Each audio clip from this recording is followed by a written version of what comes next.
Welcome back to another. It's a very special episode of Kill the Computer today. As always, very special. This is a very special introduction. Caleb, my co-host, how are you doing today? You know, about a year ago, we did part one of this series. Yeah. And I gotta tell you, I didn't think that we'd be doing a part two. You know what I mean? I don't even, I blacked this all out last year. I do not remember doing this at all. Not from substance abuse, but just self-preservation. You know what I mean? Whenever I just offhand mention MrBeast to you, you go into a fugue state. You dissociate. I don't recognize you when I mention MrBeast. I threw a straight up temper tantrum when we talked about this last time. It's unbelievable. However, I'm not going to do that tonight. I'm going to sort of practice a hospitality of the moment and meet my fate with some dignity. And we're going to talk about MrBeast for a total of 5 hours, I think, or so. So let's do it. I really, it should be longer. There's so much to say about MrBeast. And as always, season 2 of Beast Week. We have Josh, Brian, and AJ from the Worst of All Possible Worlds once again joining us to talk about MrBeast. How you guys doing? Hello, I'm Josh. MrBeast, I'm doing great. 6,000. I didn't realize. I knew you were going to do it, AJ. I knew you were going to do the old MrBeast theme song. I didn't know you were going to do it at the beginning. Wait, did he used to have a theme song? He had a theme song. Sure did. That was it. Yeah. It was forever. The thing is he's always been on meta for YouTube, and that was sort of the meta in early YouTube, is you had to have an animation intro song. Well, his wasn't even an intro, it was an outro. It was when you'd get the little thumbnails at the end to click for the next video, it would have this little background with this little tiger graphic, and then him singing poorly MrBeast over and over again. Yep. No, he's the greatest YouTuber to ever do it. Obviously he did that for a good reason. It was a great outro. Yeah. I mean, we're here to celebrate him, right? We're here to celebrate him, his legacy. Of Beast. Absolutely. I was so happy. We come not to praise him, but to kill him. Happy Easter weekend. Such a resound. That's right. We're recording this on Good Friday right now, I should also say. But this was such a highlight of the year for me last year, and I know for you as well, June. And then for the rest of the people present, everybody fucking hated it. So it was great having June in the apartment. I mean, that's recorded at my place, which we never do. Yeah, that's right. That was good. But that was dope. The actual subject matter itself. I can consume this shit nonstop like a sicko, and it seems like it does serious mental damage to just about everybody else. Okay, here's what I'm going to say about Josh being able to consume this nonstop like a sicko. We watched 2-3 episodes of Beast Game Season 2 in my apartment, and you were screaming. You were shouting and screaming, and you would not stop. Well, yeah. Enjoy and pleasure. You were loving it. Ecstatic pleasure. Yes. No, there was no pleasure. No, he was not. He was angry. I should say as well, this is the opening salvo of what we are calling Beast Week. We are doing it for the second consecutive year, as Caleb said. We're starting off by talking about some of the YouTube videos and other things that MrBeast has been up to on today's episode. On Wednesday, it's going to be over to our show, The Worst of All Possible Worlds, where we're going to be talking about Season 2 of Beast Games. Constant screaming. Yes. At 10 p.m. in my apartment. Then, on Friday, we'll be closing it out back here on the Kill the Computer feed with sort of a look at what Jimmy's been up to so far this year and where we think he's going. A whole week of MrBeast, which everyone, we didn't clear this beforehand. June and I talked about it. I think we're going to do a live eating of some Feastables on next on our part 2. If you want. On Wednesday? Oh my God. Or on the I episode have we're a recording Wednesday, the 7-Eleven one down coming the out on Friday? street. I can get some. I will not be I'll get joining you some for Feastables. that because I got that MrBeast burger for last year's. I forgot about that. Dude. You did your work. That felt entirely unappreciated in its time, so I'm not gonna repeat that. Really, we did Shots not give fired. you your credit there. I did eat a Feastable once, and it was bad. I mean, I'm not even just saying that because I dislike the man. It was rubbery and just unpleasant. We did. So I kind of like I pulled a Mark Kern on our audience a little bit where like we were trying to get past some sort of threshold for Patreon or something. And I said, if you guys get me there, I will eat a Feastable and a Lunchly on the next episode. And the thing is I did do it. But like listening to myself like breathe and eat and gag and choke on that stuff was so fucking disgusting. I was like, I can't put this out or I'll never be president. Right. You did do it, but we'll do it again. We'll do it again. I'll do it again. I'll get We'll past do it this a time. review. We'll do some sort of a review. When Jimmy becomes president, then you can, Yeah. then you can release it fine. It It's might funny actually if you improve look your up- chances. If you look up Lunchly on YouTube, you'll see 1,000 videos that are like, Lunchly is over. How Lunchly died. Lunchly imploded. And then you go to the grocery store and it's like, well, there's some Lunchlys right There's there. going to be Lunchlys there. Yeah, it's not. And Prime is right across the way. Yeah. Did Prime have like literal poison in it or something? There's a bunch of I remember reading about that. It's like, Jesus Christ. Where the There cheese was was- moldy, I remember. There No, was that some was mold in the Lunchley. cheese. That was Lunchley. Yeah, The moldy Prime cheese. is the Jake Paul thing, AJ. Yeah. Oh, They okay, had, sorry, they had, like, non-online boy. trace amounts of like some sort of rat poison in it or something. There was a whole controversy about it. Okay. Everybody, Hang on, let me everything Google it. I'm has talking like out my ass. trace amounts of rat poison in it, though. Like, let's not get too judgmental here. Yeah, come on. I mean, he was packing it himself, and he just exudes rat poison. It like he sweats it. Yeah, like he's like we would he's, do. He's like those people who like brew alcohol inside of their own bodies, but he just generates arsenic. Someone's just shaking him wildly, like every once in a while, to get the Prime froth. comes out of his body. Absolutely. It's got forever chemicals in it, but it doesn't specify which ones. There was I did see that apparently that there was a lawsuit over the forever chemicals. Apparently it was Yeah. dismissed. I don't know the exact current status, but apparently they won that, or it was God bless dismissed. America. I love deregulation so much, guys. That's also the thing. That's also the thing. We live in Trump's America right now, so you Yeah. can like quite literally do anything, and Trump will be like, yeah, sure. Like, did you see that Tiger Woods got in that car accident recently, and the first Yeah. thing he did was call Donald Trump? It's so weird. Like, come on, dude. Yay. He's the cheat code to doing crimes. Yeah. So we're not talking about Tiger Woods, not talking about Beast Games as much as I cannot wait to talk about Beast Games, which we will be doing on Easter Sunday. That's I right, watched recording on 7 Easter episodes Sunday. today. Wait, Yeah. wait, Oh, God. you watched 7 episodes of Beast Games today? Yep, I watched Today. episodes 4 through 10. I wanted to stop, and then it just kept going. I didn't mean to. It just kept happening at me. You can just press pause, AJ. It's so impossible. Far away. It was impossible. I had to know what happened next. Today, what we're doing instead is we're talking about a couple of Mr. Beast videos. So for our listeners who listened last year, I'm looking at 9 minutes into the recording, and Caleb is already doing the evil laugh. Let's go. I don't know, guys. We'll get there. I have thoughts. Yeah. Oh, yeah.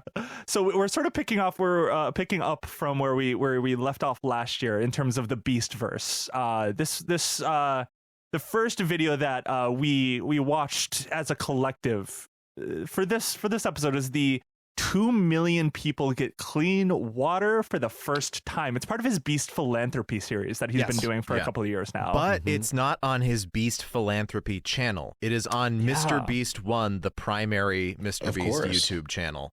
right. And this is done as like a partnership. Now you can have like another byline basically on your YouTube video. This is a partnership with Mark Rober, who people might know as the porch pirate glitter bomb guy, who like has these staged videos of someone pretending to steal his package and then getting skunk sprayed at them while there's seen glitter those. everywhere. Yeah. Those were huge for people who believe everything they see on the internet like Yes. 5 years ago.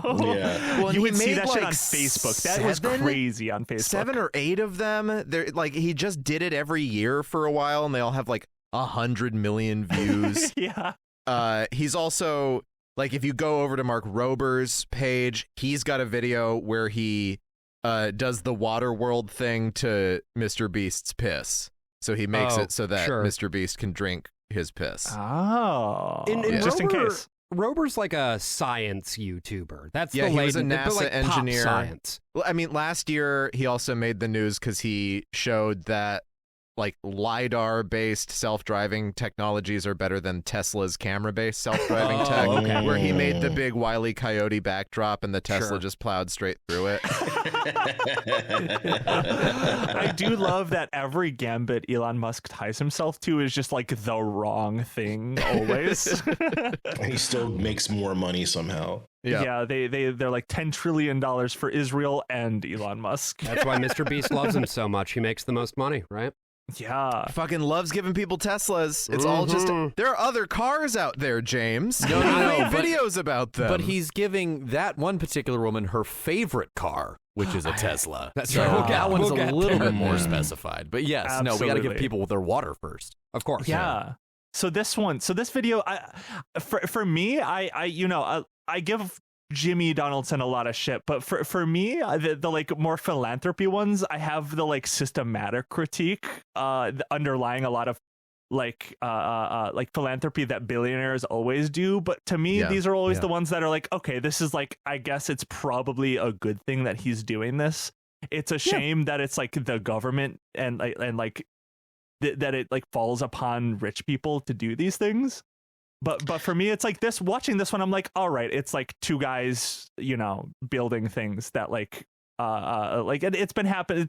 There have been philanthropists doing this sort of thing for a long time. MrBeast is just like one of the first people to make it all about himself almost, and like different creators. Mm-hmm. What do you guys feel about the water? Yeah. I had this old a political science professor years ago who used to, this was in the context of financing elections or whatever, but he's from West Africa, and he'd always say there's an African proverb that says a river that forgets its source is quick to dry up. And I think that is unfortunately appropriate for what Jimmy is doing here. You know what I mean?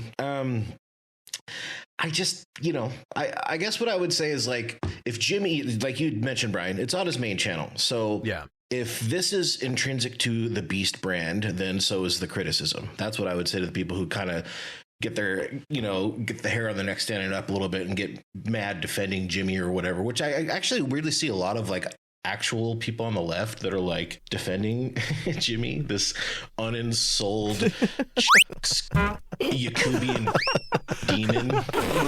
Awful, man. Don't do that. Yeah, he's got those veneers now too. His teeth just look so fucking creepy. But he really emphasized in this that this is like a major YouTuber team up, and he keeps emphasizing all the different YouTubers, like the Stokes twins. I don't know who that is. I'm 35. I'm not going to learn. It's just one guy running back and forth really fast. And From he what I'm understanding. always- It's Brian like Stokes Sinners. Mitchell, yeah. He It's always like the Sinners. emphasizes like what their follower count is, Yes. which isn't really all that relevant to the matter he of says building over wells. 3,000 of your favorite creators are coming together with over 3 billion followers combined. And it's like, Jimmy, it's not 3 billion followers. You can't combine those yeah, they're all followers. there's a lot of them are the same the followers. same people. Yeah. Yeah. And I didn't go around it like looking at all the channels. It's interesting that he didn't just have immediate redirects in his description or anything like that. But like I did watch the Mark Rober one.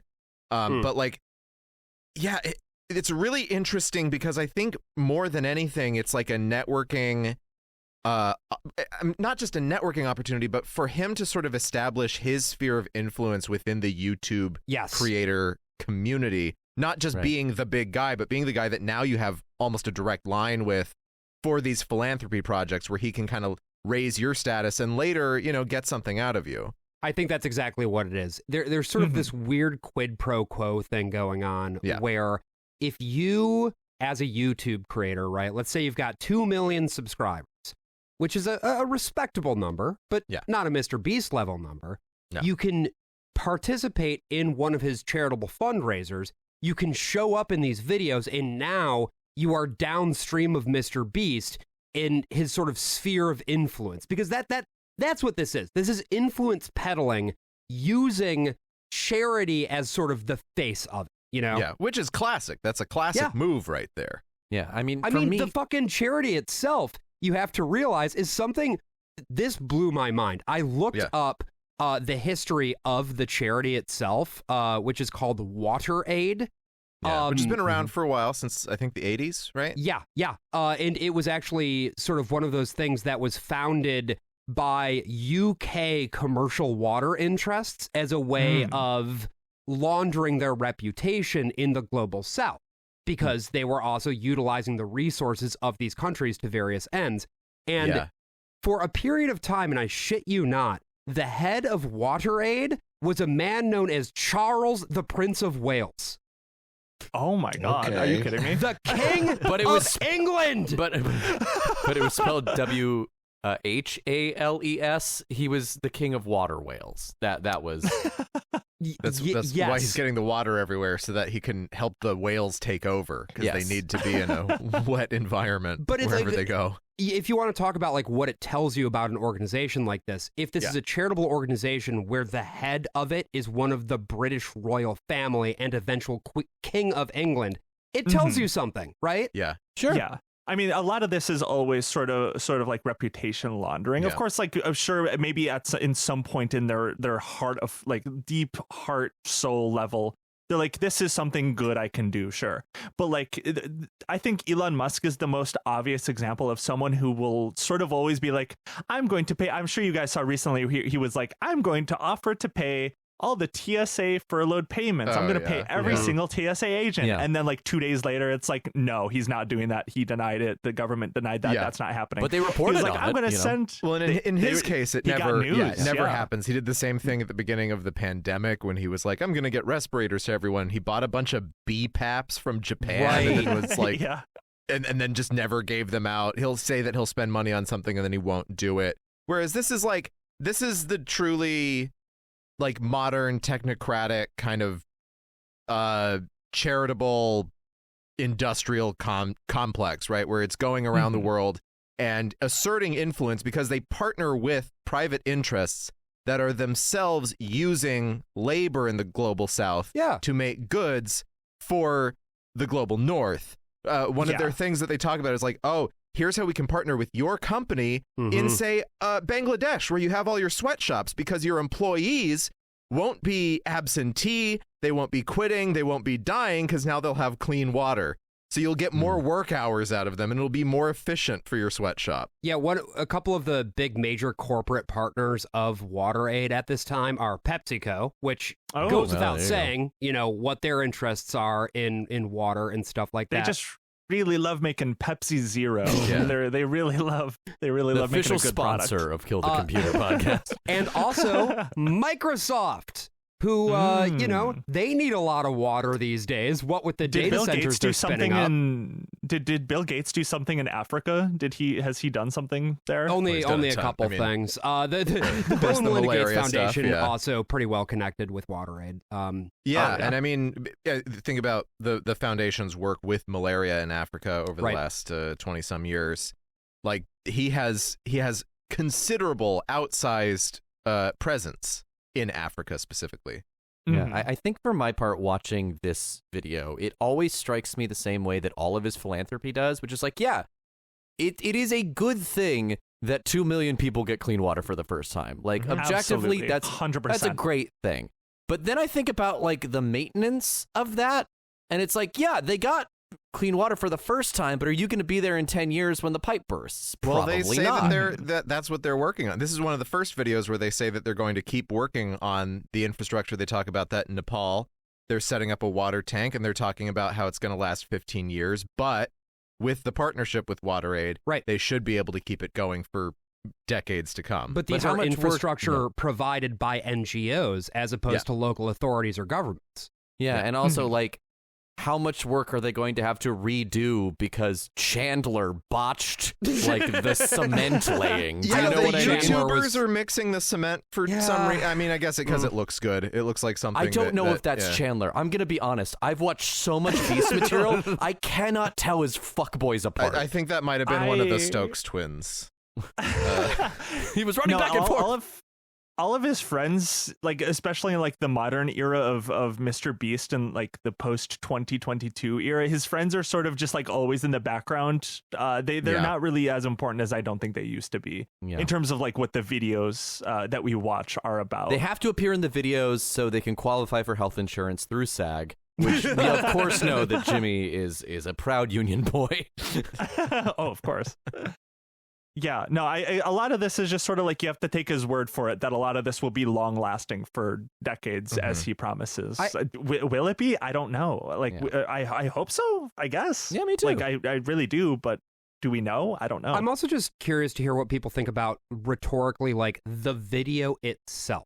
Because obviously we've talked about the way that the charity and everything works, but like what he's basically doing here is he is cutting between all of these different projects and showing these different things coming online. And it's like the fucking optics of these white YouTube influencers, like handing water to these small African children. It made me very uncomfy. The one part in the video that was like especially odd to me and is something that I think we'll be talking about a lot in the Beast games, or at least I saw this a lot in the Beast games season 2 in specifically, where I forget exactly where it was when he the community got water. I think it was the second community he opened up water at, one of the pumps, and they opened up that park and all the kids ran to the park, and he made like a comment that's like, wow, the kids love the park more than the water. It's like, you know, it's like the way he presents different people all the time, the way he like narrates different people's like lives and like how they will like react to things he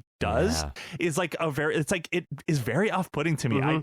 MrBeast narrates people's like reactions to things he plans in such insane ways because to me that it's just so don't off-putting. Respond to him in the way he wants them to respond to him. He gets very upset. Yeah, he does. He's someone who really only thinks about like numbers and probabilities, and he doesn't understand what motivates most people, especially children, which is what's so fascinating is the fact that he has this like audience, this global audience of children. Yeah.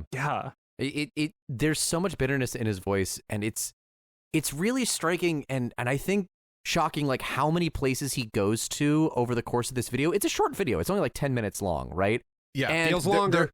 It's one of those, because he resists what's happening in all the other forms of media where everything gets longer and serialized. He takes stuff that you probably could make like 5 hours worth of material, and he puts out maybe 20 minutes at the most. Yeah, and but it's more about like, because we're globetrotting and we're going to all these different places, we never get a moment to actually like sit with any of the people. So it does become more like a slideshow of look how generous I am, as opposed to maybe we could like give these people my platform to talk about the problems that they endure on a day-to-day basis. But no, I am here to solve. I am here to fix you. He reminds us, of course, that Jackson, Mississippi is still absolutely fucked when it comes to water, but he's fixed it because they fitted an old folks home with an outdoor condenser that uses a ton of electrical power to condense and filter water. This is part of the Moses West Foundation. You get a nice big logo of the Moses West Foundation, and these things are like, I mean, it's a very humid environment. It's better than nothing for a while, but that one especially, because of the immense power usage of something like that, it's like these are usually things that are used just for disaster areas when they're getting like water hooked back up.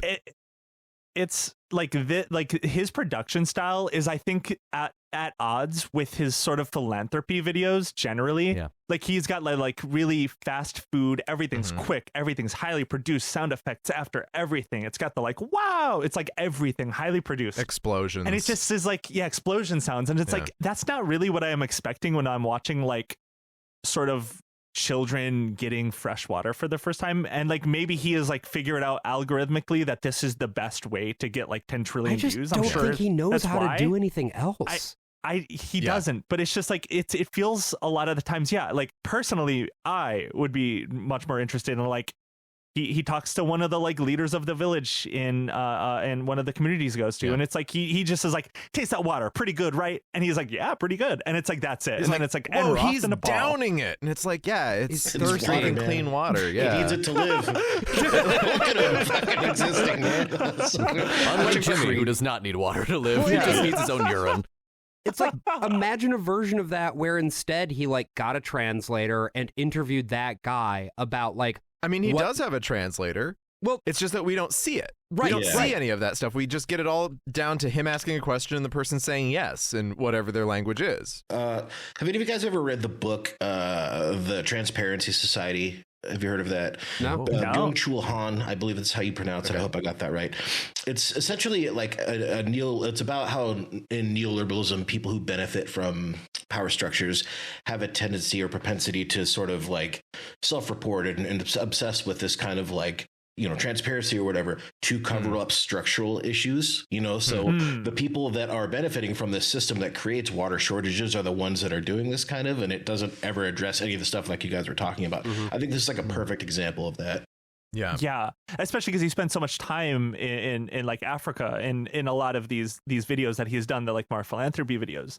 And it's like, I want MrBeast personally, and he never will. This is not what he is ever going to do. But he doesn't talk about like the history of like colonialism. He doesn't talk about like the active like the way that the West still uses African labor and like sweatshops and shit like that. He will never do that. And it's like he's got the biggest fucking platform in the world. Like the way that he could be talking to people in these communities and the way that he'd be talking about like how like the Western world like is still like taking advantage of these countries. It always just will fall short to me.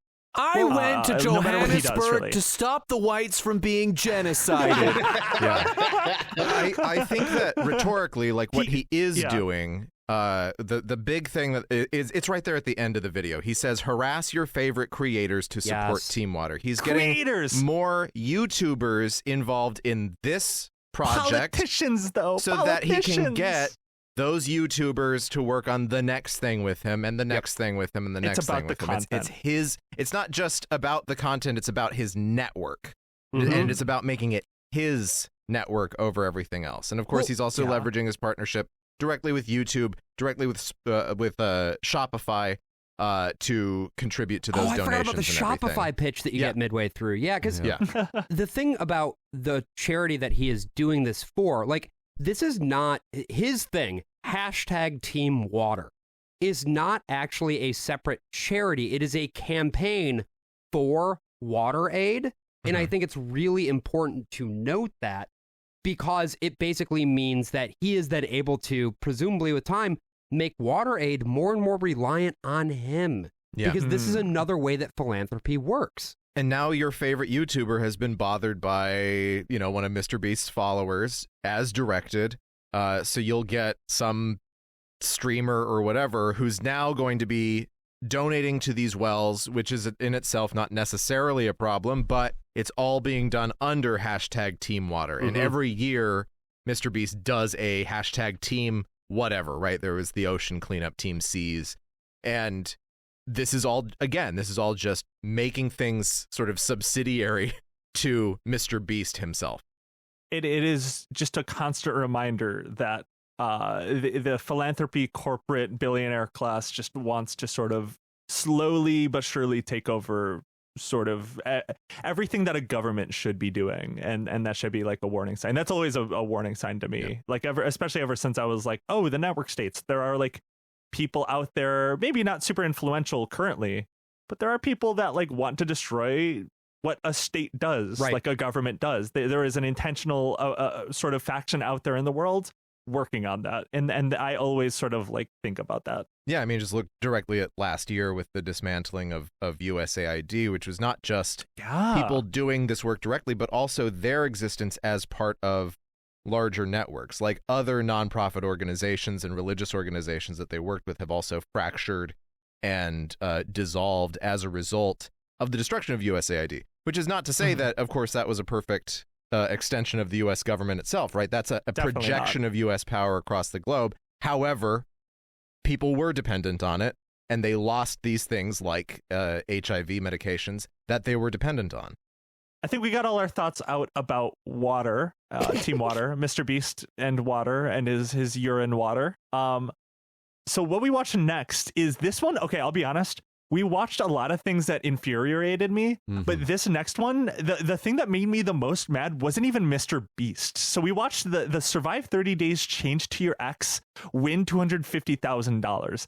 The guy I have to just straight away say the guy for the first like half of the video. I do not like this guy. he's a bad dude. He's like, you're being crazy. Yeah, he's actually tormenting. He's tormenting his ex. He is actually actively tormenting her.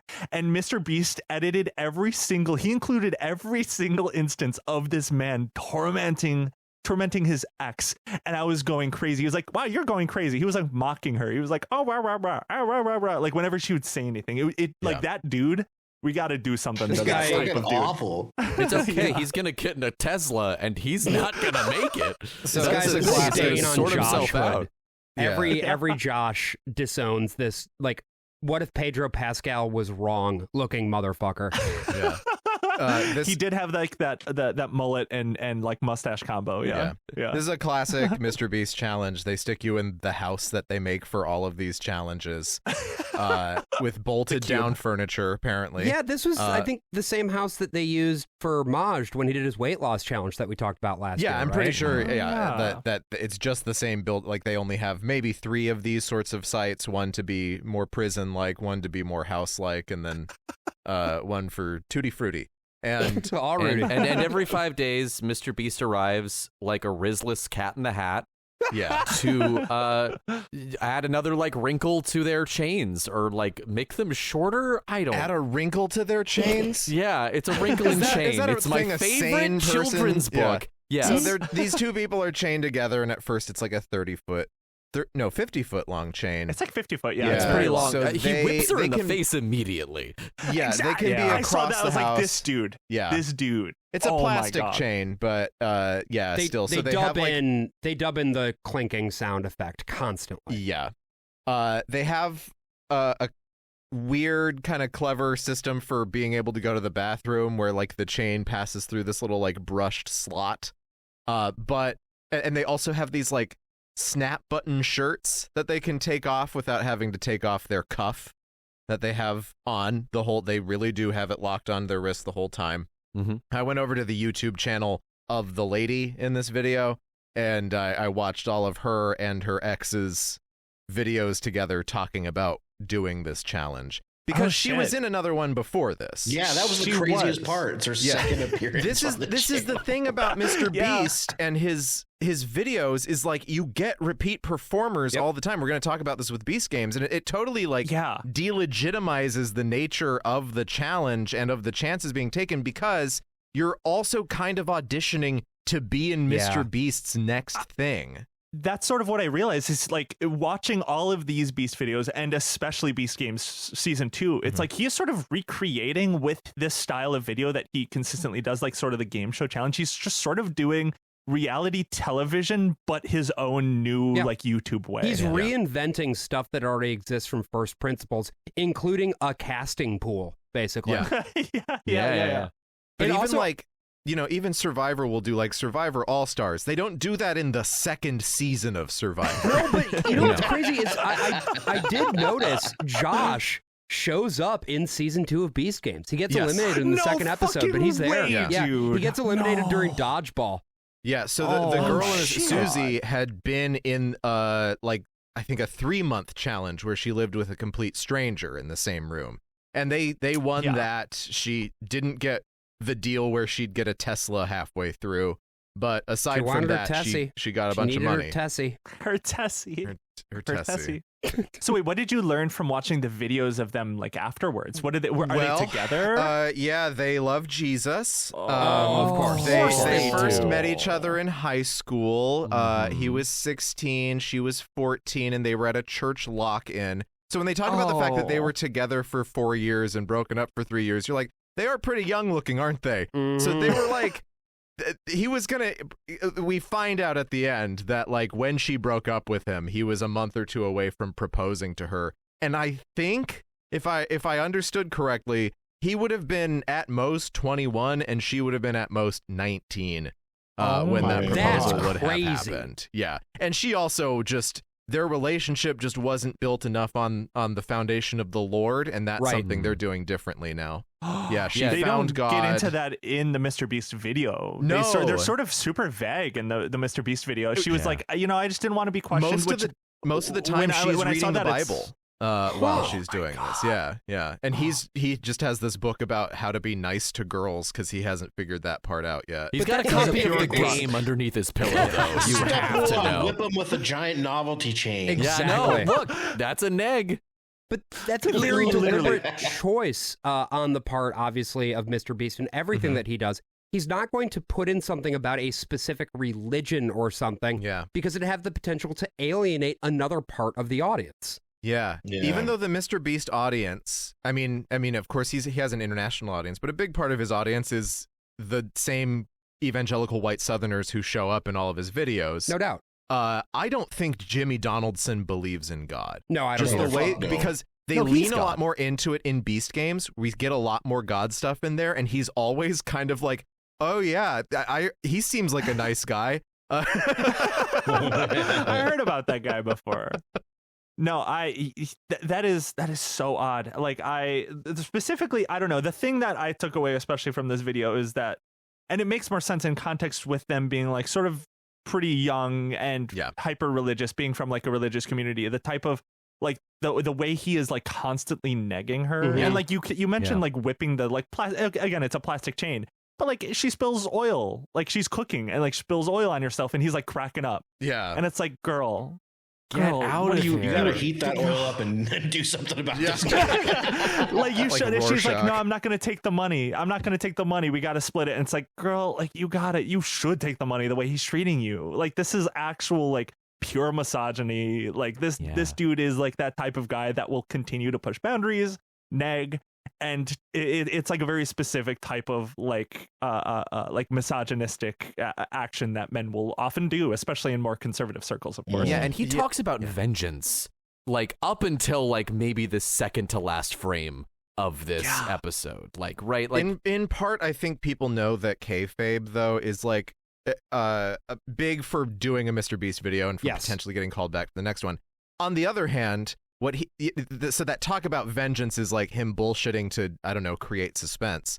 Sure. On the other hand, the little comments that he makes at her are really just him starting conflicts with this woman out of nowhere. Just for to be no a reason, dick. because For he no thinks that reason. saying that thing is funny in the moment and not considering her feelings. And it sucks. I feel so bad for her, even though she like loves Tesla and Elon Musk and religion and God. And it's like, she's probably not like the best person. Yeah, she's super. But I'm so sad for her, watching her like slowly fall back in love with this like awful man. She's like I super genuinely am so prosperity upset. doctrine pilled. She's like she talks about like, how do you end up on MrBeast? Well, you just believe in yourself a lot and you believe in God, and God's going to do all that for you. There's another part where she's talking about the process of when she got on the first MrBeast video that she did, where she'd show up at all these things that asked for crowds, and she went to some event and she's like, and then Casey Neistat came in, and I was just fangirling like crazy. And I'm like, no, I do not live in the same world as these like 20-year-old Southerners. Yeah, we're too old for this. You are fangirling about Casey Neistat. Did they keep the chain?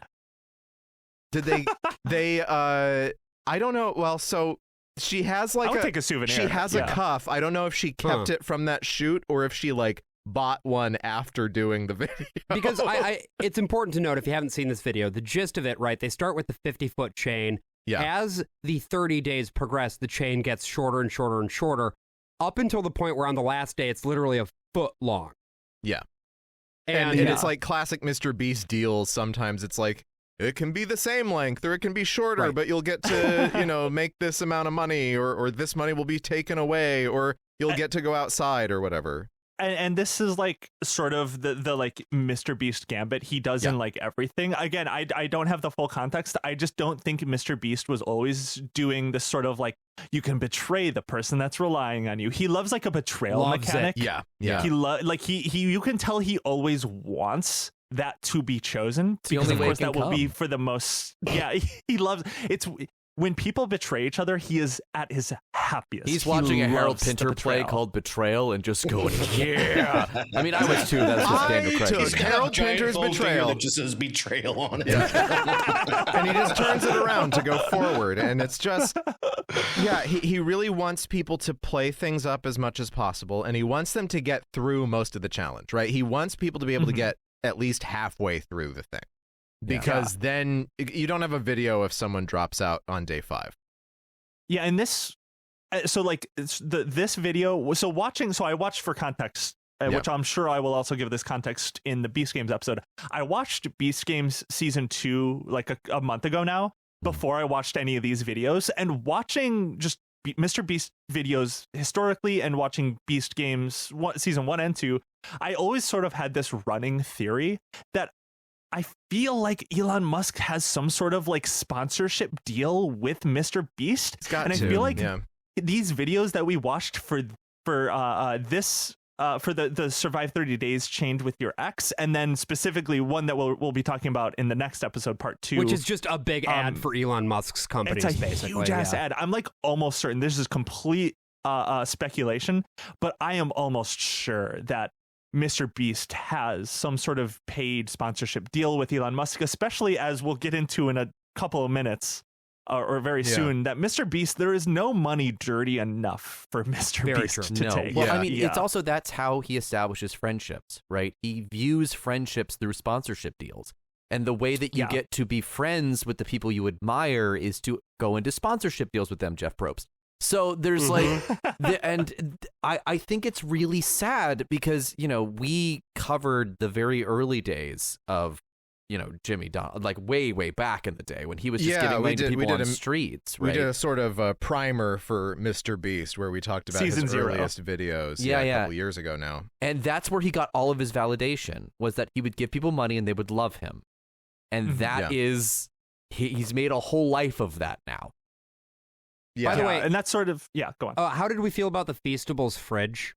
How did we feel about them it's got having whole to pretend? Milk, Josh. They had to pretend the chalky milk was good. I thought that was funny. Yeah, like these people and the way they have to suck up to him, or the way that they choose to. It's very like it's very God. Captured media. They're always going to come in and just be like, fucking shit, dude, I'm 25 years old and there's nothing more than I love nothing more that I love than chocolate milk with vitamin D infusions. Look, okay, in there, yay! Yay! Just doing the aspartame stare at the camera. In their defense, when I was in college, there was nothing better than a fucking Lunchable. Oh my fucking God. There was nothing I loved more than walking out of my dorm, going to the campus store, buying like 3 fucking Lunchables and eating Lunchables with the homies. That's what I fucking did in college. Yeah, and for his Lunchables, the Lunchleys, they do this thing where they make a little heart out of the Lunchly boxes out of boredom, but then they talk about it the way that Mr. Beast talks about everything. They're like, we made the first ever Lunchly box heart. That was so weird. weird. Like, well, no one would do that normally, so of course it's the first. That's such a good catch, because that's also sort of like my low-key theory, which I'm sure is like obviously is whenever like he obviously has to like advertise his own products in these videos, he is like off screen with a gun pointed at these people. Like, you have to do my cadence, you have to say 5 billion Lunchleys. But then like, you have also to have do to the remember, Mr. Beast he cadence. doesn't even have to do that because they also have YouTube channels. They do. And so their constant association and reassociation with Mr. Beast is going to drive more traffic to them. And what is a better arc than the two of them getting together at the very end of the video? Mm-hmm. I just want to know what it would be like to plow in the Mr. Beast house, lit only by the soft glow of the Mr. Beast chocolate milk fridge. Or honestly, the countdown timer. Like when they get it at the end, then you can know exactly how long you're porking in that. I don't know if that couple had sex in the Mr. Beast house in front of God and everybody, but I did come across a YouTube video that is just entitled "I Got Pregnant at Beast Games." No, dude. Oh, what are you kidding me? Okay, please. I'm not kidding you. I did not watch it. Send it. I'm gonna watch it. Talk about it on Sunday, I guess. Send we it need to us. on that, steal that idea, and sell it as merch. I got pregnant at the Beast Games. I got sued by Jimmy Donaldson. Yeah, I posted it from the Worst of All Possible Worlds Blue Sky account. And it's just, I got pregnant at Beast Games and I forgot this shrug emoji. And the description is got pregnant at Beast Games, ellipsis, oops. Watch the full video to see how it happened. Hashtag Beast Games, hashtag Mr. Beast, hashtag Mr. Beast They Sure. recorded porn. I don't mean to brag, but I'm pretty sure I know how it happened. Yeah, I was gonna say. Dumbass, I've had internet since I was 9. Yeah, I know where the things go. Another point on the food thing. When they brought out that loaf of Feastables banana bread, do you remember that? With the little like fucking piece of chocolate that Just didn't a little even chunk melt. of chocolate in there. They ate like 2 bites. It's so fucking funny. Like they're all like, "Oh, it's so good," and then there's the cut away from it, and you can see that like it's just the plate is still full of uneaten banana bread. It's in the trash can. It's on fire in the background. Don't worry. I think what's so fascinating about this one in particular is that if you just added some maybe greenish tint to this and maybe threw a Saw into the room, this is Saw. They're just doing a horror movie. And his whole thing seems to be just taking the horror elements out of horror media. Like, Beast Games is just Squid Games without the murder. So I actually have a thought about that, AJ, specifically just what it means to build an aesthetic. And one of the things that I'm so interested in about where he is at, and as epitomized in this video, right? Because this is the most watched video of last year. That's why I included it on this playlist, is that this engaged people. His numbers are down, by the way, which is interesting. His subscriber number is up, but his views are down. Like by 50%, if I remember correctly. I was looking at that. It's like by a wide margin. It's pretty Well, dramatic. he posted cringe. That's true. Yeah, so he loosed subscribers. Except that he's gaining subscribers. He's just Mere losing subscriber view. is loosed upon the world.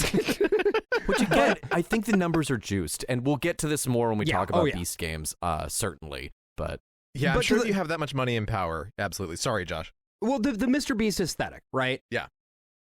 Every show, every successful long-running franchise has an aesthetic. I mean, we talked about briefly. We mentioned Survivor, and of course, we're going to be talking more about Survivor when we talk about Beast Games. But so much of what Survivor has, the reason that it's such a successful franchise is on the strength of its aesthetic.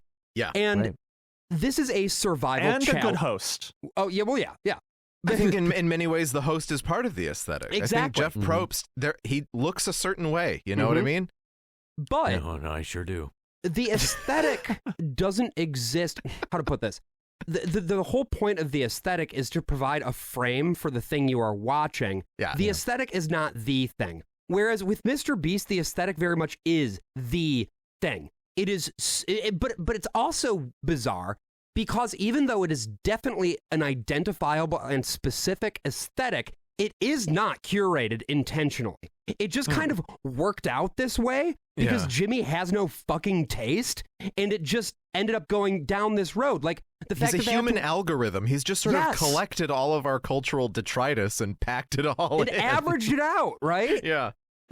And like for a video that survived 30 days, you really don't see that much of the day to day at all. No. You really all you see is the guy terrorizing her for the first half of the video, and then them eventually slowly warming up to each other and being And like, then he "Oh, I still have terrorizes her feelings." again for At the the end, last yeah. 5 or 6 Yeah. days. Yeah. But that's like really all they show it like at all. And I think that's sort of like why I don't know. This one this one has sort of the problem that a lot of these like survival ones do, where it sells itself on like an experience of survival. Like you're gonna get some like human element to it. Yeah. Like a very like heart to heart situation, and you just like don't. You God, don't really get that. The way they talk about the breakup, and we don't get to it, by the way, until 13 days in, do they actually talk about them breaking up.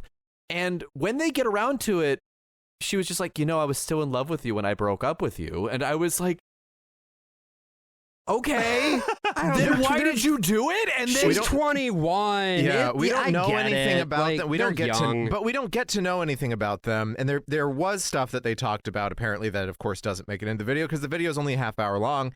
And weirdly enough, they also like digitally place a picture of the two of them in the room. It's like not actually there. Oh. But I you didn't know see it that. on the wall. It's hanging on the wall there, but it's totally just digitally put They in. like After Effects a photo Yeah. into the set. That's so weird. Yeah. MrBeast editing is just odd, dude. Yeah. It's just so weird. Because there's so many editors. He must employ, I mean, especially for Beast Games. Like, he's like, we have the most footage that anyone's ever shot of anything ever. Yeah. And then they have to edit it down into 10 of the worst hours of my life. But in this one, you got to wonder, like, just for the day-to-day stuff, like, I was really shocked with how level and even keeled everything was. They're just constantly screaming in Beast games. And this felt Jimmy at his most sedate and most in the background. Like, he really for the most part, yeah. for these survival challenges, they come in, they do the little like game to make it more intense or whatever, but then they leave them alone for a couple days. And I think that's why these, for me personally, work a lot more. Agreed. Yeah. Is because I genuinely think MrBeast is like the least charismatic host for these sort of survival game show type things ever, especially epitomized by Beast games. I think it's like he's like at his worst in the Beast games. He's so insistent on getting in the way of the actual human drama. He's unwilling to let things just play out. He has to come in and comment on it because I think in his own mind, he's the reason people are watching, which is true-ish. But I don't know. Again, I just think about the one that we watched last year where it was that guy who like got super fucking jacked and ended up having a long-standing bromance with his trainer who then ended up dying. And it was like, oh, this is real, honest, to goodness human drama, which is what makes it compelling. But Jimmy doesn't seem to understand butting in and that. he keeps narrating and he keeps It's going, like, shut and the then fuck up. this is going to be his big triumph. And it's like, he can fucking define that for himself and it'll be more interesting. Tell Jimmy, don't show. He loves to tell. AJ is Jimmy Donaldson's theater teacher. God damn it, Jimmy. Do you want to be a star or not? Have you ever read the works of Harold Pinter? This one called Betrayal, I think will be right up your What do you think alley. about all this? You know, I think that, like, how do I say this? Logistically, that video in particular, the one where the trainer died, not being able to make that work, is kind of like what the difference was between Beast Games 1 and 2, where he was like, he doesn't know how to do anything besides the Jimmy Donaldson YouTube, like soy. I don't know, what do you want to call it? You know what I mean? Soy is a great term for it. Yeah. Just like he can only do, he's like a one-hit guy. You know, that's what he does. I will say I have not finished Beast Games yet, but it's different. And I think I read that he's got a different production crew now. It makes sense. Yeah. So, like, you know, he probably could have used that crew when the fucking guy died. I mean, I don't know what else to say.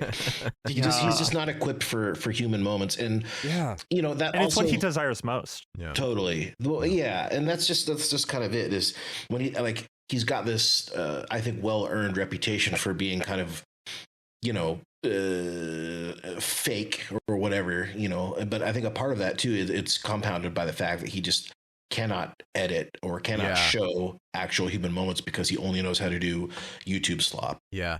We also need to bring up because we talked about the commercial for his regular brand and his food and shit, but we also have to talk about this other ad that he does, which weirdly, when you're watching the video on YouTube, in the middle of this product placement that he does, you get a cutaway ad. So I just watched this like Chipotle commercial, and then it cuts back to Jimmy Donaldson in the video talking about this banking app called Current.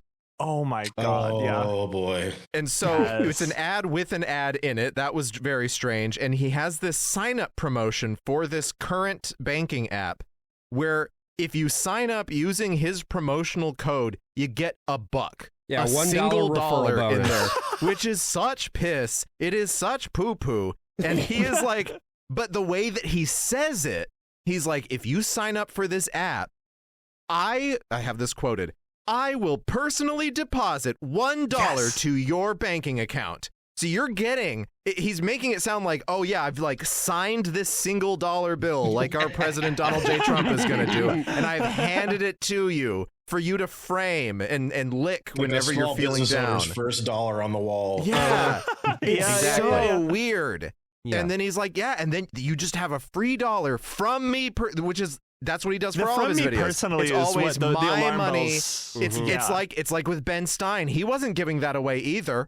That was all a lie. What's the exchange rate from USD to Beast Buck, though? We didn't think about that. No, these are real dollars, Caleb. Real, honest to goodness, it's Godzilla a real and George dollar Washington. straight from him. Every time someone signs up for that app, he has to like pull $1 out of his pocket and mail it to you. I do think, especially like he loves to advertise. Obviously, he has all sorts of sponsorship deals. Just thinking about how the Beast Buck becomes sorry for interrupting. Yeah. The Beast Buck becomes the new petrodollar. I would be surprised if that's what he wants. Iran is going to allow boats through the Strait of Hormuz, but only if they are trading in Beast Bucks. MrBeast is going to become our greatest ambassador to the Iranian people. He's going to bring about the actual peace between our nations. He's going to be Nikolai Carpathia. He's going to be the actual Antichrist and get the world on the Beast Buck. Everyone will use this single currency. Yeah. On current. He will finally unite the Middle East once and for all. Well, he has so many Middle Eastern fans. You know, it's the center of the world. It's the center of his entire fan base, if you think about it. I mean, imagine Jimmy doing like a red heifer video. The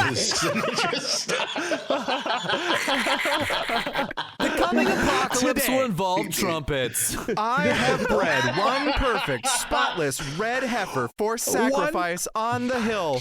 First, we must take the rock once again from those Muslims. One perfect heifer. I ascended the Mount of Olives with a perfect heifer. We inspected every hair on this heifer.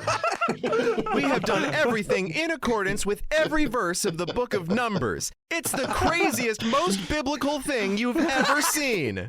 Now, you might think that the number of the beast is 667. And I'm here to tell you that we got top mathematicians around the world to calculate that it is, in fact, 666.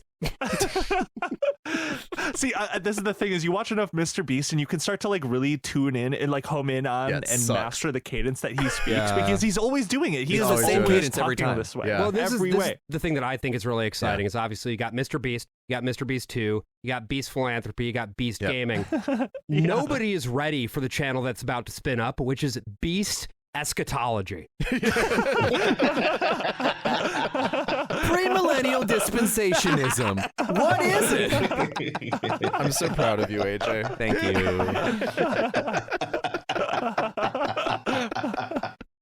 I'm starting the 7 years of tribulation, and I'm bringing 2 prophets who will speak in all languages and breathe fire. Explosion sound, explosion sound. Chandler's in the Carl reaction face, explosion sound. My stomach hurts. He has the Ark of the Covenant. You just don't need this anymore. Throws it behind him and explodes. You know, I don't know. I feel like there's a real market for this because most of the people in his videos and who watch them seem to be evangelicals, and I feel like I can spot that now because I've been hanging out with these 2 jabronis for the past 5 years. Well, and it's because he's in North Carolina, and for all the money that they spend on their contestants and everything, they're not really paying for travel costs. It seems like most of the people, again, because they're also part of his little like pen, they're part of these people who do all these other things with him. They're all people who live in North Carolina. Who live in the company town that he's like slowly building. They drive on down or whatever, and they just. I think that's newer. I don't think he was doing that last time we talked. He sort of has a YouTube company. Yeah, town. the company town has really spun up more over the course of the past year and a half. And he built the new Beast City there because the original Beast City for Beast Games was in Canada. It was in Toronto, right? Whatever deal that he had for that location, he found a better one and just did it all local, right? Because he's able to exert more control over it. Yeah.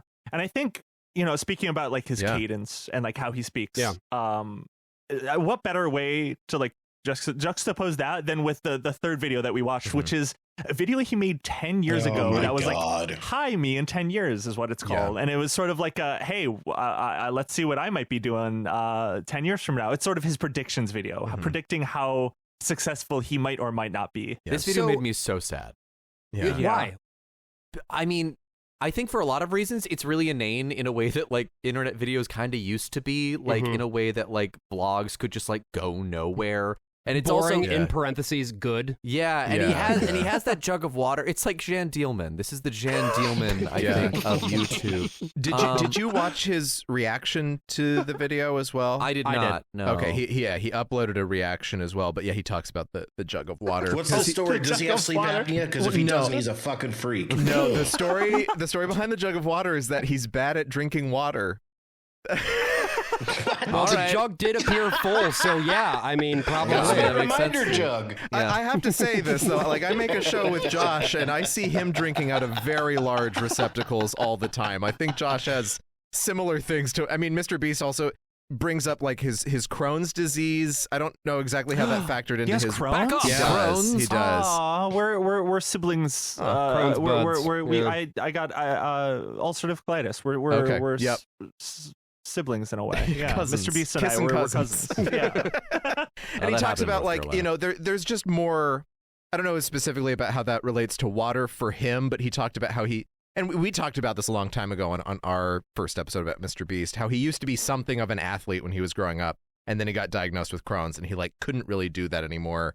But he still liked, like in his free time, aside from making Minecraft videos, he liked playing baseball and stuff, and just always made sure to drink a gallon of water. So he would make sure that he did it by having a single gallon jug that he'd got through every that single are day. Separate from his blowing jugs, mind you. He's got a whole band down by the creek. An excellent hooter. People don't know that about Jimmy Donaldson. His real passion is jug hooting. But Christopher Walken Gets all tried to tuckered take out, his ties a haul string to away. his toe, takes a nap by the creek, and wakes up with supper.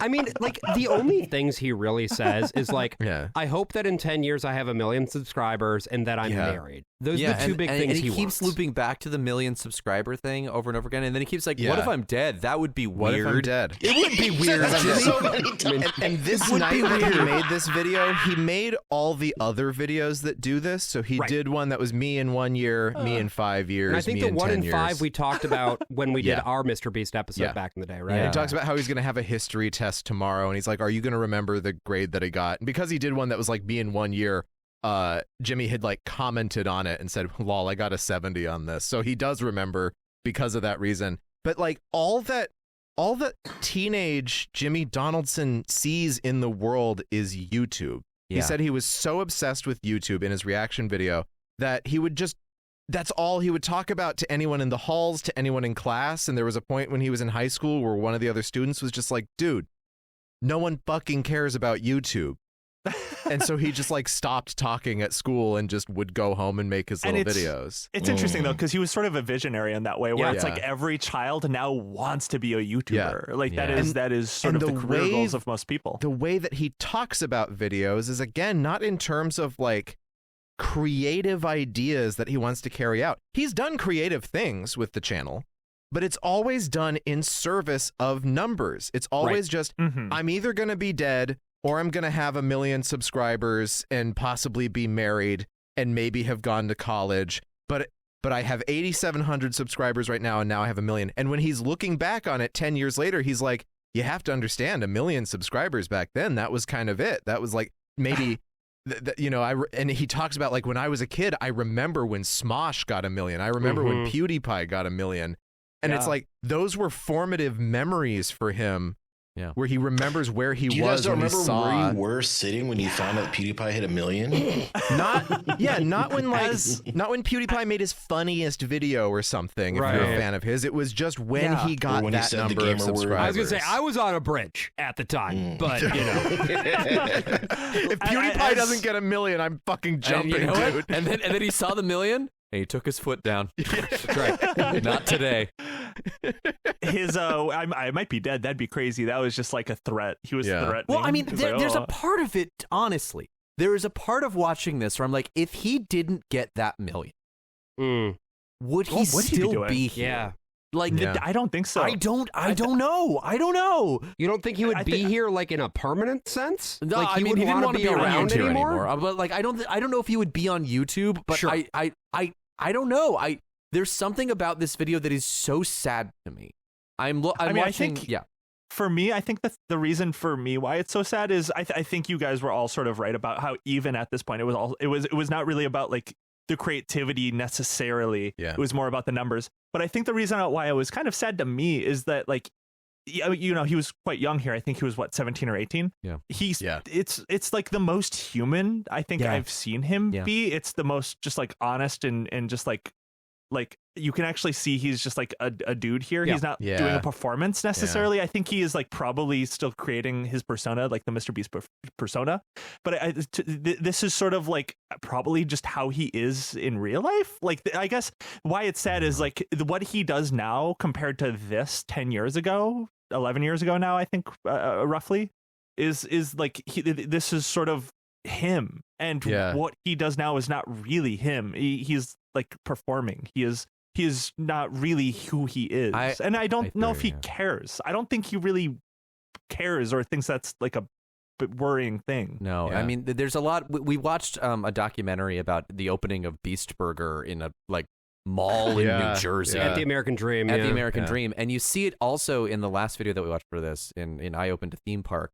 But when he's just hanging out with other people, he just keeps showing them things that he's done. Like, look at this crowd that was following me. Stats look how big on his they phone, are. Look at photos these stats. of Look at these things. Yeah. To a point where it's like weird. If you're that big and that famous, at some point that stops being interesting to most people. Not to him though. Not to him. And you know, June, to your point, like because he doesn't have the cadence yet. In that he's video, just talking normal. He's just in High and Me in 10 Years. He's just talking normally. When you see him behind the scenes in I Opened a Theme Park, when he's just talking to people, he's still doing the cadence. Like it's just who he is now. That Jimmy in that video is gone. Yeah. And I don't think he's ever coming back. Yeah, I mean, even his dates, right? Like he does the whole like I went on dates ranging from $1 to $1 million to renting out Disneyland to going to an island, and it's like that's with the woman that he's marrying. That's just how he does his private life now. Is that it is his public life? It's sort of like, I don't know, Citizen Kane if it was even shallower. Yeah, like you watch every aspect of his being, and it all really is just the YouTube channel at the end of the day. Yeah. It's interesting, especially because, like, you know, I don't think any of us are even a fraction of as known as MrBeast. No, but there is an aspect but of you've being got a perceived. pretty significant public profile, June. Like, and I do. Yeah, but Wikipedia page. Yeah, people know me. But like, and I think I guess what I'm saying is he doesn't really care about having sort of like a private and a public. Right. It's just sort of his life is the content. His life is like he I think he said, I forget where it was, I think it was a podcast interview he did, he was like he was talking about how when he is on a date with his now I think wife or soon to be wife, he's like he doesn't want to just go on a date and just have a date. He is looking around at the restaurant thinking about what he could do for future content or turn into content. And it's like, I feel like if I were to do that just like with a homie, like if I was like going to go hang out with a homie and I was just like, we were like playing pool and I was like, you know what would be great there's a time and a place for something like that, especially if like a friend might be sort of more intertwined with that part of your life. But like I feel like he doesn't really keep things, he is, all of this to say, MrBeast. He's not Jimmy Donaldson. It's like Dick Whitman becoming Don Draper. When does Jimmy become MrBeast? Well, and he talks about, again, in his reaction to this video of himself in high school, he talks about how he would spend his time, or I might be mixing this up with another thing that I watched, but he was talking, I am. Sorry, so let me say this. But he talked about the video that he did where he counted to 100,000, right? One of the first things that really got attention where he just did it, and it was like, it's, 20 some hours straight. And he talked about how it was because he was sitting around watching Game of Thrones and Naruto, and he thought, I'm not making any money right now. How could I do this while making money? So the whole time he's counting, he is watching Game of Thrones and Naruto with the sound off and the subtitles on. Because then he's like, this is how I can monetize even my downtime. I can watch these shows and sit there and count. It's so sad. And it's sort of like, I feel like the through line of a lot of, Caleb, what you and I will talk about sometimes is like how everything is like becoming like content and like, everything is like being intermixed with like having to like turn our experiences into like consumption. And you can see MrBeast and you can be like, well, he did it, so I can do it too. You're watching all of his videos just like he watched PewDiePie, you can say, well, yeah, this could be me. I could turn all of my life into content as well. Like you can't just sit down and enjoy a good television show. You have to be on the grind also. And that's it worries me that like most of his audience is like quite young. Like this sort of like top down, like you have to always be grinding. Like you have to worry about the bag. You have to do this. Like saying that to like younger people is like, I think that's a bad influence. I don't think people in like the most well-known positions should be being like, we need to have you love capitalism always. You have to be thinking about how you can make money and not about like living life and like making worthwhile connections. He sells these toys that are like MrBeast Labs, and it's like every toy is a secret. It's a surprise. There are ones that are rarer than others. We had stuff like this when we were kids too, Pokemon cards and shit like that. But like, of course, that's everything that he does is like a gamble, and it's also designed for you to film it. It's designed for you to like, you mix in the thing and you swirl it, and then you see the toy that's going to come out of it. And then you can make a soy face and react to it and show your friends, and then you can all make the soy face together and then put it online and hopefully become famous by sucking up to PewDiePie enough. But the difference... Josh is soy facing right now. I think the difference is that a lot of this impulse that he has, right, is mostly seen in like the business world, right? We're talking like, I'm thinking like 80s Wall Streeters with doing like rails of coke, and it's all about, you know, all hail the mighty dollar or whatever, right? And he's a huge gambler. Like that's one of his main things for entertainment, is that he goes to literally goes to the casino and gambles huge amounts of money. But what's crazy? Yes, absolutely. And what's crazy about this in particular is that this impulse, right? We've seen in the artistic world forever, right? It's turn your trauma into art, right? Yeah. Turn your life into art, right? It's just that it's always sort of been in service of a thing that is worthwhile to humanity in a way that dedicating yourself to content means nothing. It means at the end of your life, you've built a pyramid for yourself out of fucking sand, right? The only difference... In fairness, the Great Pyramids of Giza are built out of sand. And limestone, Josh! And many other things! A lot of complex construction went into those bricks. I'm really glad we finally got to meet, because you just articulated like why, you know, I threw my temper tantrum when June and I were talking about planning.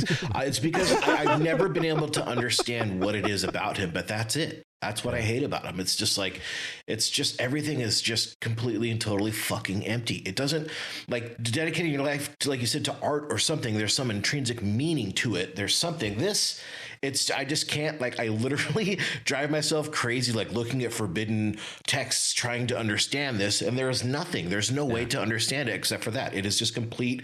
It's shunyata. It's nothing. There's nothing to it. Yeah.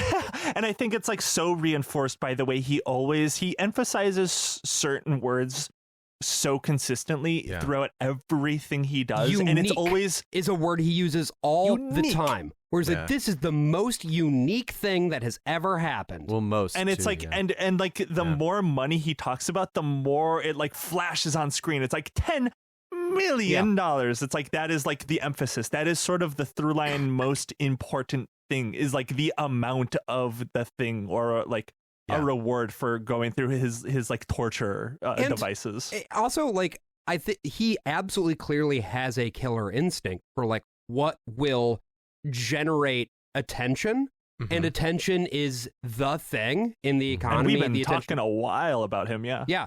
But being able to make money in and of itself is not a unique characteristic, to use a word that MrBeast loves to use so often. You spent a lot of money focus grouping that. Yeah. Like, you know what I mean? Like, if he really wanted to worry about like making money, he could just go work on Wall Street. I don't know. It is so frustrating to stake so much on building nothing. You are building nothing of meaning. You are building this vacuous temple to capitalism, to yourself. Yeah. And you leave so little behind when all is said and done. Those crypto fat like stacks he's got, all that crypto. Oh, that's the other thing. Team Water accepts donations in crypto. And it turns out that of the $40 million that hashtag Team Water raised, 10 million of it was in crypto. I just hope wanted they to point cashed that that out. in before we started bombing Iran. Before Jesus Rug Christ. pulls the water charity. I've made Watercoin. It's the first ever cryptocurrency on the blockchain that can be exchanged for real water. I would even argue that the temple he's building is not even a temple to himself, but a temple to itself. It's like a temple to the purpose of having a temple that he's a part of and he uses his face for and he lives in it, but he's always just using the temple to make more temple out of the temple.